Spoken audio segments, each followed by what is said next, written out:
अस्सलामुअलैकुम dear students, welcome to our YouTube channel nursing with Sadaf Ikram. आज हम डिस्कस करने लगे हैं फंडामेंटल ऑफ नर्सिंग की यूनिट 8 की पीपीटी, जो कि हमारी फर्स्ट सेमेस्टर की है और अकॉर्डिंग टू द डाउ है। तो उसका नाम है concept of teaching and learning. तो सबसे पहले चलते हैं इसके ऑब्जेक्टिव्स की तरफ। At the end of this unit, learners will be able to identify the learning needs of the patient at the clinical site, develop teaching learning plan, perform health teaching at the clinical site। सबसे पहले देखते हैं कि teaching basically क्या होती है। Teaching, uh teaching is an active process where in an individual shares information with another to facilitate learning and there by promote behavioural changes.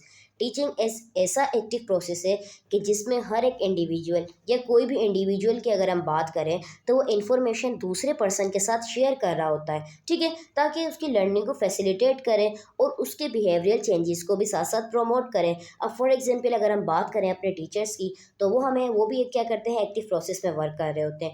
वो हमें टीच करते हैं, हमारी जो फैसिलिटेशन होती है लर्निंग की उसको बढ़ा देते हैं। वो क्या करते हैं, नॉलेज हमारे साथ शेयर करते हैं, हमारी नॉलेज में इजाफा हो जाता है, इंक्रीज़ हो जाती है, तो हमारे बिहेवियर पे भी इफेक्ट पड़ रहा होता है। हमारी जो बिहेवियरल चेंजेस हैं उनको भी वो साथ साथ प्रोमोट कर रहे होते हैं। अब अगर बात करें लर्निंग की, तो लर्निंग क्या होती है?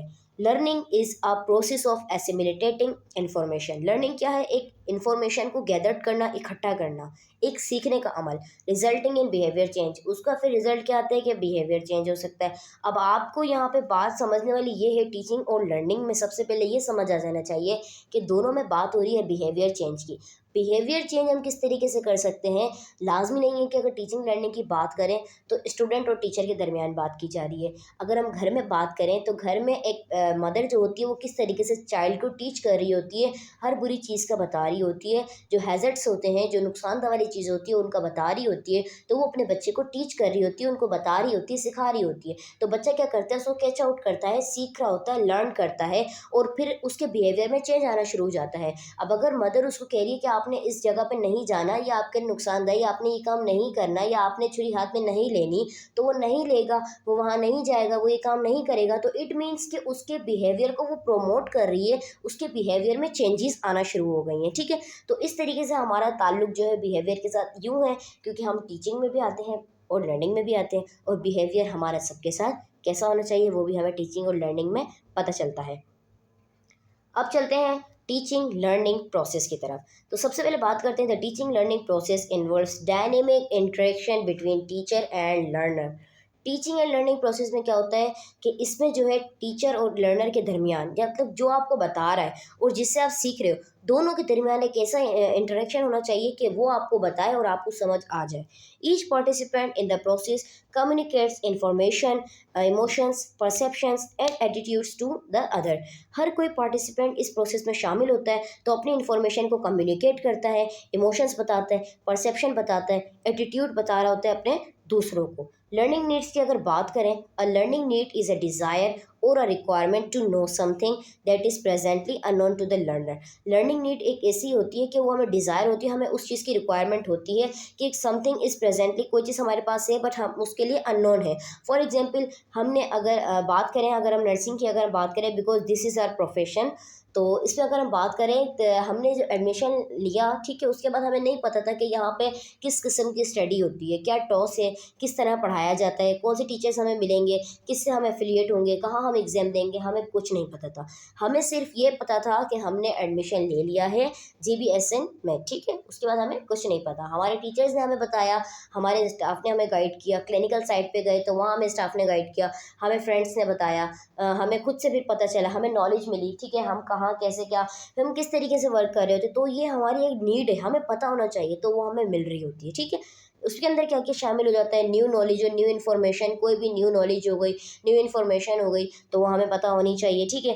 न्यू डिफरेंट स्किल्स और फिजिकल एबिलिटी हो गई, एनजी ट्यूब अगर पास करने सिखा दी, अगर आप एब्सेंट थे क्लास में, आप एब्सेंट थे, आपने नहीं सीखा कि किस तरीके से, बाकी क्लास ने आपको बताया कि हमने कल जो है वो एनजी ट्यूब पास करना सीखी थी, हमने कल ये स्किल प्रैक्टिस की थी, तो आप एब्सेंट थे, तो आपके दिल में क्या हुआ कि मैंने भी सीखनी है, तो वो आपके लिए एक न्यू चीज़ होगी और आपको एक इंटरेस्ट होगा कि आपने वो चीज़ सीखनी है और फिजिकली उसको अप्लाई करना है, ठीक है। तो न्यू बिहेवियर और need to change old behaviour, फिर हमारा बिहेवियर चेंज हो जाता है। जाहिर है अगर कुछ लोग ऐसे हैं जो नर्सिंग में आने के बाद उनका बिहेवियर भी चेंज हो जाता है, तो वो अपने आप को खुद को क्योंकि देख रहे होते हैं कि काफ़ी तौर पे ये होता है कि वो चेंज हो जाते हैं खुद से, खुद भी ये सोच रहे होते हैं कि हम पहले कैसे थे 1 साल पहले और अब कैसे हैं, ठीक है? तो वो उनको खुद बेहतर पता होगा। तो बिहेवियर में भी काफ़ी ज़्यादा चेंजेस आना शुरू हो जाती हैं। एरियाज़ फॉर क्लाइंट एजुकेशन, यानी कि क्लाइंट की जो एजुकेशन है, जो एरियाज़ हैं उनको मतलब उसमें क्या-क्या करना चाहिए, उसकी हेल्थ प्रमोशन होनी चाहिए सबसे पहले। इलनेस और इंजरी से उसको हम प्रिवेंट करेंगे। हेल्थ की जो है रिस्टोरेशन करेंगे, और जो भी उसकी अल्टर्ड हेल्थ है, हेल्थ में जो भी उसकी अल्टरनेशन है, जो फंक्शन प्रॉब्लम है, उसको हम अडेप्ट करने की कोशिश करेंगे, उसको हम ठीक करने की कोशिश करेंगे। ये कुछ टर्मिनोलॉजीज़ हैं जिनको आपने लाज़मी देखना है, क्योंकि इनमें से एमसीक्यूज़ लाज़मी आते हैं। पास्ट पेपर आपको प्रोवाइड किए जाएंगे, डिस्क्रिप्शन में दिए गए लिंक को आप ज्वाइन करें, व्हाट्सएप ग्रुप है वहाँ पर, तो वहाँ पर आपको पास्ट पेपर जो है वो प्रोवाइड किए जाएंगे। तो अब बात करते हैं एंड्रागोगी की। Andragogy is the art and science of teaching adult. Andragogy में क्या होता है, ये एक ऐसी आर्ट है, ये एक ऐसी साइंस है, ये एक ऐसी स्टडी है कि जो सिर्फ अडल्ट के लिए होती है। पेडागोगी की बात करें, पेडागोगी ये एक ऐसा डिसिप्लिन कंसर्ट करती है जो बच्चों के बारे में होती है। वो बच्चे जो फॉर एग्जाम्पल कि जो ऑर्फन्स होते हैं या डिसेबिलिटी होती है जिनमें, जिनको नहीं पता होता, तो जब उनको टीच किया जाता है तो वो पेडागोगी में आता है, उनको डिसिप्लिन सिखाया जाता है। तो वो टर्म जो कि बच्चों को ट्रेन की जाती है, बच्चों को ट्रेन की जाती है, उनको सिखाई जाती है, उनको टीच की जाती है, उनको एजुकेट किया जाता है, तो वो पेडागोगी में आएगा। वो स्किल्स, वो साइंस, वो आर्ट, वो स्टडी, वो टर्म या वो थिंग्स, वो मटेरियल जो आप बड़ों को सिखा रहे हैं, अडल्ट्स को सिखा रहे हैं, वो एंड्रागोगी में आएगा।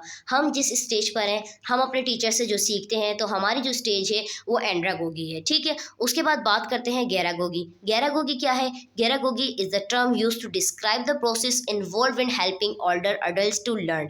ये एक ऐसी टर्म है, ऐसा प्रोसेस है कि उस प्रोसेस में शामिल होता है ये, कि जब हम ओल्डर अडल्ट की बात करते हैं, ओल्डर अडल्ट की बात करें तो उसमें हमारे ग्रैंडफादर, ग्रैंड मदर ये आ जाते हैं, जिनको हम बता रहे होते हैं, जिनकी हम हेल्प कर रहे होते हैं, तो गैरागोगी में आता है। तो ये एमसीक्यू उसके लिए इंपॉर्टेंट है। What is the term that use to discipline concerned with helping children and learn? The answer is pedagogy. And which type of term, या which type of terminologies used to art and science of teaching adults? Andragogy. And which type of term used to describe the process helping older adults to learning process? Answer is geragogy. तो ये आपको पता होना चाहिए। फिर बात करते हैं लर्निंग डोमेन्स की। तो हमारे पास 3 किस्म के डोमेन्स होते हैं। डोमेन्स क्या होता है ये भी आपको बता देते हैं। तो ये कुछ डोमेन्स होते हैं कि ऑथेंटिक होने चाहिए। तो ये भी आ सकता है एग्जाम में कि how many types of domains. Bloom 1956 identifies 3 domains of areas of learning. Bloom 1956 में जो है वो एक ब्लूम बताया गया था, जिसने आइडेंटिफाई किए थे कि 3 डोमेन्स होते हैं, 3 किस्म के एरियाज होते हैं लर्निंग के। कॉग्निटिव होना चाहिए, अफेक्टिव होना चाहिए और साइकोमोटर होना चाहिए। इसको हम फर्दर डिटेल करते हैं। सबसे पहले आ जाते हैं कॉग्निटिव डोमेन की तरफ। तो कॉग्निटिव डोमेन हमारा क्या है? Cognitive domain, the cognitive domain, the thinking domain include 6 intellectual abilities and thinking process beginning with। Cognitive domain में हमारे पास क्या आता है कि इसमें हमारी थिंकिंग डोमेन होती है, क्या सोच रहे हैं। इसमें हमारी 6 इंटेलेक्चुअल एबिलिटीज़ शामिल होती हैं थिंकिंग प्रोसेस के बिगिनिंग में।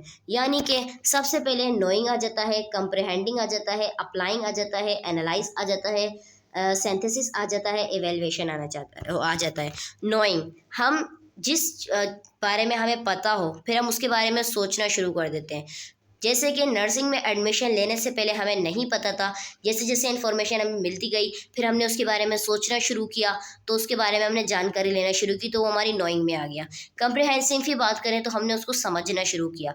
अप्लाइंग की बात करें तो हम उसको अप्लाई कर रहे हैं अपनी स्किल्स में। एनालाइज की बात करें तो हम एनालाइज भी करते हैं, फॉर एग्जाम्पल जैसे एग्जाम्स वगैरह होते हैं।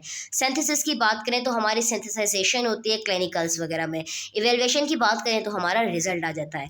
तो ये बहुत अच्छी एक मैंने सिंपल सी सोबर सी एग्जांपल दी है, जो आपको आई होप कि बहुत हेल्प करेगी आपके एग्जाम में। तो कॉग्निटिव डोमेन आपके थिंकिंग पर डिपेंड करता है। उसके बाद आ जाते हैं अफेक्टिव डोमेन पर। The affective domain known as the feeling domain deals with the person issues such as attitudes, beliefs, behaviours and emotions.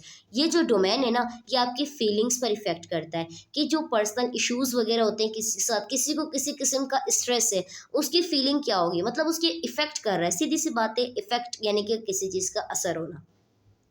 अब उसका एटीट्यूड चेंज हो जाएगा, उसका बिलीव्स वगैरह चेंज हो जाएंगे, बिहेवियर फौरी तौर पे चेंज होगा, इमोशंस भी चेंज होंगे। क्यों? क्योंकि उसको किसी किस्म की कोई पर्सनल इश्यूज हैं, कोई स्ट्रेस है, कोई डिप्रेशन है। फिर आ जाते हैं साइकोमोटर पे। अब साइकोमोटर से आपको क्या समझ आ रहा है? Psychomotor domain, the skills domain, ये हमारे स्किल पे डिपेंड करता है। Include fine and gross motor abilities such as given an injection. जैसे हम किसी को इंजेक्शन दे रहे हैं तो हम अपनी साइकोमोटर से दे रहे हैं। हमें पता है कि हम उसको इंजेक्शन आईजी दे रहे हैं, आईएम दे रहे हैं, आईवी दे रहे हैं, कितने एंगल पे दे रहे हैं, कौन सा दे रहे हैं, 5 ml दे रहे हैं, 10 ml दे रहे हैं, 15 ml दे रहे हैं, नॉर्मल स्लाइन दे रहे हैं, या कोई पेन किलर इंजेक्शन है, कोई एनेस्थीसिया का इंजेक्शन है, क्या हम उसको दे रहे हैं। तो ये भी एक साइकोमोटर है। फॉर एग्जांपल, डॉक्टर ने अगर कहा आपको कि एक इंजेक्शन का नाम लिखा है, पेन किलर है और आपने वो लगाना है। अब आपके दिमाग में फ़ौरन से क्लिक किया, पेन किलर तो आईवी नहीं लग सकता, ये तो आईएम ही लगेगा। तो इट मीन्स कि 90 के एंगल पे लगेगा, ठीक है। उसके बाद क्या है, पेन किलर आपने लगाना है, आपने उसको फिल किया, आपने उसको एयर निकालने के बाद आप उसको लगाएंगे। तो ये आपकी साइकोमोटर स्किल जो होती है वो डेवलप हो रही होती है। तो वो आपके स्किल पे डिपेंड करता है। Nurses should include each of Bloom's 3 domains in client teaching plan. नर्सेस को चाहिए कि वो इन ब्लूम्स को, 3 डोमेन्स को अपने टीचिंग प्लान्स में क्या करें, उसको इंक्लूड करें। For example, teaching a client how to self administer insulin in the psychomotor domain. आप क्लाइंट को टीच करें कि वो खुद से सेल्फ एडमिनिस्टर हो, कि इंसुलिन जो है वो किस तरीके से खुद से ले सकता है, तो उसकी साइकोमोटर डोमेन पर आता है। But an important part of teaching plan for a client with diabetes is to teach why insulin is needed and what do you mean what not feeling well. This is the cognitive domain. लेकिन psychomotor में ये आएगा कि आप उसको बताएंगे कि आपने इंसुलिन लेनी है, ठीक है। कॉग्निटिव की अगर हम बात करें तो वो क्या है कि उसके अंदर एक इम्पोर्टेंट पार्ट ये भी है कि आपने क्लाइंट को बताना है कि आप डायबिटीज़ के पेशेंट हैं, आपने इंसुलिन लेनी है, इंसुलिन आपके लिए क्यों ज़रूरी है। जब आप अच्छा फील ना करें तो आप इंसुलिन लें, अच्छा फील करें तो इंसुलिन ना लें, आपकी शुगर ठीक रहे तो आप इंसुलिन ना लें। मतलब कि कुछ जो चीज़ें हैं वो आपने उनको बतानी है। तो ये आप सोच के बता रहे हैं, समझ के बता रहे हैं, जानकारी आपके पास इसीलिए आप बता रहे हैं। आपने अप्लाई किया है, एनालाइज किया है, कंप्रहेंस किया है, आपके पास नॉलेज है, तो आप उसको बता रहे हैं। तो ये तमाम चीज़ें 6 इंटेलेक्चुअल एबिलिटीज़ हमने पढ़ा था, किस में आती है, हमारी कॉग्निटिव डोमेन में आती हैं। Helping the client accept the chronic implications of diabetes and maintain self-esteem is the affective domain. अब क्लाइंट को हम हेल्प करेंगे कि जो भी उसकी क्रोनिक कॉम्प्लिकेशंस हैं वो उसको एक्सेप्ट कर ले, ठीक है। डायबिटीज़ के साथ है तो वो उसको एक्सेप्ट कर ले कि उसको डायबिटीज़ है, बात ख़त्म। तो अपनी सेल्फ इस्टीम को मेंटेन रखे उसके साथ। ये नहीं कि अगर शुगर का पेशेंट है तो वो सोच सोच के स्ट्रेस ले लेके मज़ीद बीमार हो जाए, उसकी साइकोमोटर स्किल्स डेवलप ही ना हो, अनडेवलप हो जाए। ऐसा नहीं होगा। हम उसकी हेल्प करेंगे कि देखें, आपको डायबिटीज़ के अगर आप पेशेंट है, या कोई MI अगर आपको हो चुका है, CA का कोई पेशेंट है, हम आपको देंगे, हम आपकी हेल्प करेंगे। We are nurses and we want to help you and we are doing, ठीक है। एंड हम चाहते हैं कि आप, वी वॉन्ट टू डू, हम करना भी चाहते हैं, हम करेंगे और हम कर रहे हैं। हम उनको ये चीज़ें बताएंगे तो वो इफेक्टिव डोमेन में आएगा, ठीक है। टीचिंग प्रोसेस में क्या आ जाता है, collect data, analyse clients learning strength and deficits. Data collect करना होता है, क्लाइंट को एनालाइज करना होता है, उसकी लर्निंग स्ट्रेंथ को एनालाइज करना होता है, एंड डेफिसिट, जो भी उसकी डेफिसिट ज़रूरत वगैरह होती है उसको देखना होता है। मेक एजुकेशनल डायग्नोस, उसके लिए एजुकेशनल डायग्नोस बनाना। डेवलपमेंट टीचिंग प्लान बनाना। टीचिंग प्लान में आपके पास 3 सवाल लाजमी होने चाहिए। राइट लर्निंग आउटकम्स, आपके लर्निंग आउटकम्स क्या होंगे। Select content and time frame, आपने कंटेंट लिखना है और टाइम फ्रेम के साथ मेंशन करना है। फॉर एग्जांपल, आपने लिखा कि मैंने ये इंजेक्शन इनको देना है, तो किस वक्त देना है, कितना देना है, वो सब आपने लिखना है। सिलेक्ट टीचिंग स्ट्रेटजीज, आपने टीचिंग स्ट्रेटजीज भी लिखनी है कि किस तरीके की आप उसको स्ट्रेटजीज दे रहे हैं, किस टाइप की आप उसको जो है वो मतलब कि लर्निंग जो है उनको प्रोवाइड कर रहे हैं। फोर्थ प्रोसेस में आ जाता है इम्प्लीमेंट टीचिंग प्लान। जो भी आपने प्लान बनाया उसको आप इम्प्लीमेंट करें। Evaluate client learning based on achievement of learning outcomes, फिर आप अपने क्लाइंट की लर्निंग बेस्ड अचीवमेंट को इवेलुएट करें कि आपका आउटकम आपको मिला या नहीं। टीचिंग असिस्मेंट की अगर बात करें, primary client and secondary family और significant other sources are used by nurses to assist learning needs. Primary जो है वो हमारा क्लाइंट होता है, लेकिन जो सेकेंडरी होता है, जो सेकेंडरी क्लाइंट होता है वो कौन होता है, उसकी फैमिली होती है और उसके अड़ोस पड़ोस, यानी कि जो सिग्निफिकेंट अदर होते हैं। तो वो एक सोर्सेज होते हैं कि वो नर्सिस को हेल्प करते हैं कि क्लाइंट की नीड्स जो होती है उसको असिस्ट कर सकें। कम्युनिकेशन की अगर बात करें, communication is the foundation of assessment related to learning. Communication जो है एक बुनियाद है, नर्सिंग की बुनियाद है, यह आपने याद रखना रखना है कि कम्युनिकेशन नर्सिंग की बुनियाद है, असिस्मेंट की बुनियाद है और किससे रिलेट करती है, लर्निंग से रिलेट करती है। Factors to be considered include, जो फैक्टर्स इसमें इंक्लूड होंगे यानी कि एक्चुअल लर्निंग नीड्स होनी चाहिए, पोटेंशियल लर्निंग नीड्स हो, एबिलिटी हो और रेडनेस टू लर्न, सीखने की करने की सलाहियत हो, क्लाइंट स्ट्रेंथ एंड लिमिटेशंस को हमने मद्देनज़र रखना है, प्रीवियस एक्सपीरियंसेस को देखना है कि इन चीज़ों से वो पहले तो नहीं गुजरा। ठीक है। टीचिंग नर्सिंग डायग्नोसिस की अगर बात करें तो several nursing diagnosis are pertinent to the learning process. कुछ नर्सिंग डायग्नोसिस होती हैं जो कि पर्टिनेंट करती हैं, आपके लर्निंग प्रोसेस पर असर करती हैं, जैसे when lack of knowledge is primary learning need, the diagnosis of deficit knowledge specify the applicable. अब आपके पास नॉलेज की कमी है तो प्राइमरी लर्निंग लीड के लिए तो उसकी डायग्नोस क्या होगी, डेफिशिएंट नॉलेज स्पेसिफाई। ठीक है। For example a client who is use to crutches for assisted ambulation may have the diagnosis of deficit knowledge, crutch walking, arterial lack of exposure, AEB many questions and hesitancy to work। एक client है, उसको जो है creche यानी कि जो बैसाखी वगैरह होती है उसको यूज़ करना चाह रहा है एम्बुलेशन मूवमेंट के लिए, तो उसको अगर लैक ऑफ नॉलेज है तो उसको नहीं पता कि किस तरीके से करेंगे, तो वो डेफिसिट नॉलेज में आएगा। ठीक है। क्रच वॉकिंग हो गया, ठीक है, या लैक ऑफ एक्सपोजर हो गया, तो कुछ क्वेश्चंस वगैरह होते हैं जो कि हेजिटेंसी प्रोवाइड कर रहे होते हैं।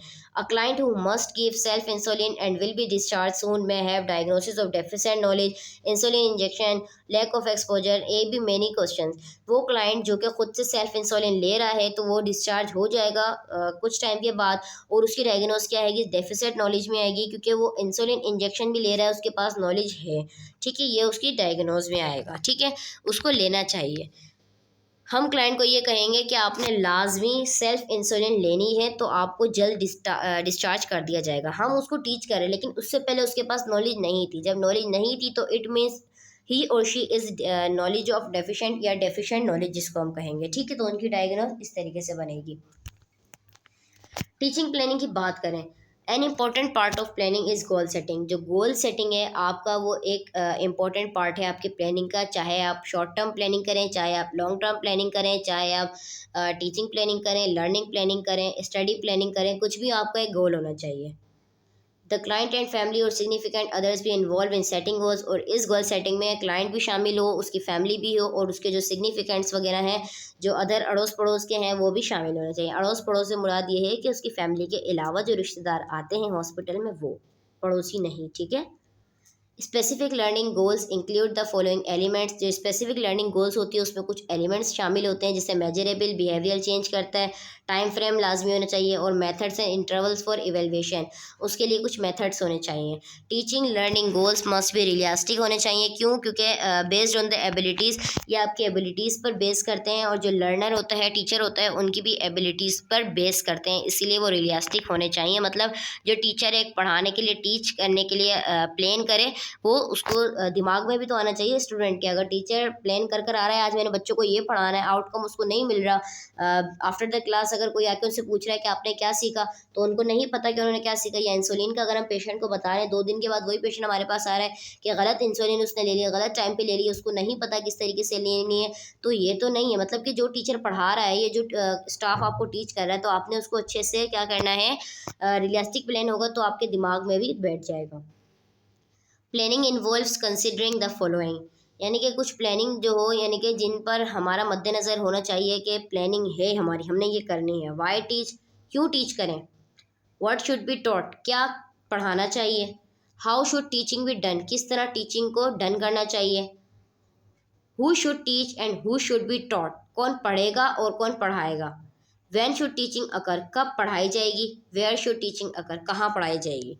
तो ये कुछ प्लानिंग में आता है जो कि हम प्लान करके, या कोई भी टीचर हमें टीच कर रहा होता है तो ये सब प्लानिंग करके फिर हमें बता रहा होता है।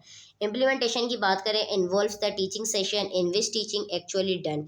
इसमें क्या होता है, टीचिंग सेशन जो है वो इन्वॉल्व होता है टीचिंग एक्चुअली, यानी कि इसमें जो है टीचिंग आपकी एक्चुअली तौर पर डन हो जाती है। Implicates the use of knowledge and interpersonal skills. इसमें क्या होता है, जो नॉलेज होती है वो आपकी यूज़ हो रही होती है, इम्प्लीकेट हो रही होती है, जो इंटरपर्सनल स्किल्स होती हैं उसको आप इम्प्लीमेंट कर रहे होते हैं। इवेल्युएशन की बात करें, evaluation of teaching learning is a two fold processes.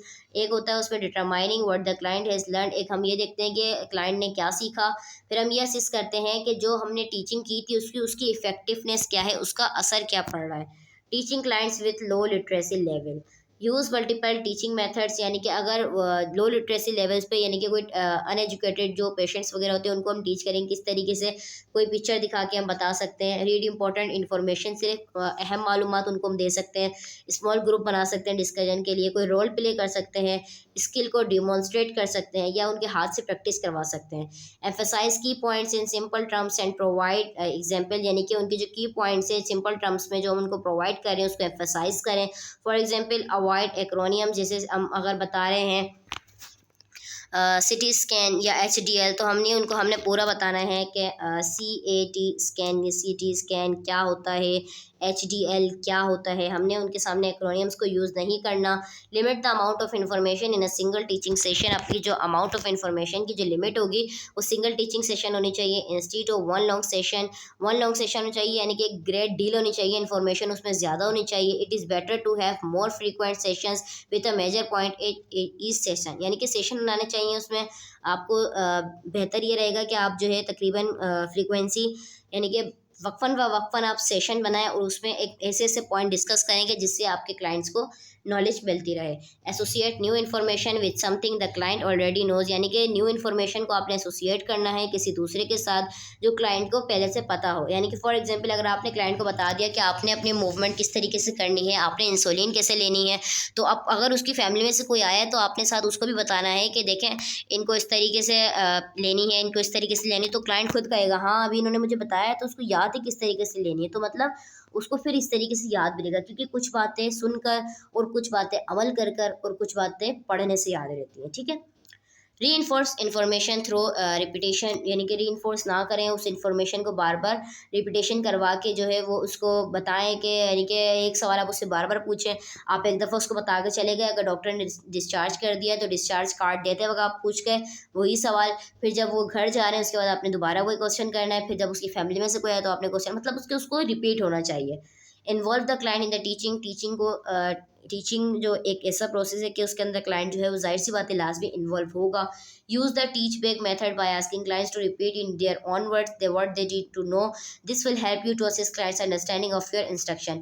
यानी कि टीच बैक का मतलब ये होता है कि एक चीज़ आपने बता दी, फिर आपने ये बोलना है क्लाइंट को कि अब देखें मैंने आपको जो तरीका बताया है मूवमेंट का, एक्सरसाइज का, इंसुलिन का या मेडिसिन का, वो आप मुझे अपने अल्फाजों में बताओ कि मैंने आपको क्या बताया है। तो इससे आपको पता चलेगा, ये आपको हेल्प करेगा इस चीज़ में कि आप क्लाइंट के अंडरस्टैंडिंग को असिस्ट कर सकते हैं कि हाँ इसने मेरे अल्फाजों पर गौर किया, इसने समझा। ठीक है। Avoid handouts with many pages and classrooms lecture format with a large group, यानी कि हैंडआउट जो पेजेस वगैरह होते हैं उनके साथ अवॉइड करना है। जो क्लासरूम में लेक्चर होता है, जो लार्ज ग्रुप बना के स्टडी की जाती है ये स्टूडेंट्स के लिए, तो ये उन्होंने लाजमी करना है। मतलब हैंडआउट से ज़्यादा इतना वो नहीं होता, तो आप ज़्यादातर क्लास के लेक्चर पर फोकस आउट किया करें, या जो आप फॉर एग्जांपल यूट्यूब से लेक्चर देख रहे हैं तो उसको कोशिश किया करें कि आप नोट डाउन कर लें, क्योंकि जो चीज़ MCQs के लिए मेन पॉइंट बताई जाती है तो वो अक्सर आ रही होती है। तो आप जो है मेरे लेक्चर्स देख रहे हैं तो उसके अंदर मैं मेन पॉइंट डिस्कस करती हूँ, तो वो आप राइट डाउन कर लिया करें या उनको नोट डाउन कर लिया करें या स्क्रीनशॉट ले लिया करें और अपने फ्रेंड्स के साथ भी शेयर किया करें। ये एक छोटा सा असाइनमेंट है, ये आपके पेपर के लिए रेडी नहीं है। ठीक है। तो ये थी आज की हमारी PPT। अगर इसमें से कोई क्वेश्चन आपने पूछना है तो आप कमेंट सेक्शन में पूछ सकते हैं, और नीचे दिए गए व्हाट्सएप ग्रुप को आप ज्वाइन करें ताकि आपको इसके पास्ट पेपर और आपके एफिलिएट इंस्टीट्यूशन से अकॉर्डिंग, यानी कि डाउ से अकॉर्डिंग और आपके कॉलेज के अकॉर्डिंग जो भी नॉलेज हो वो भी आपको यहाँ पर दी जाएगी। Thank you so much.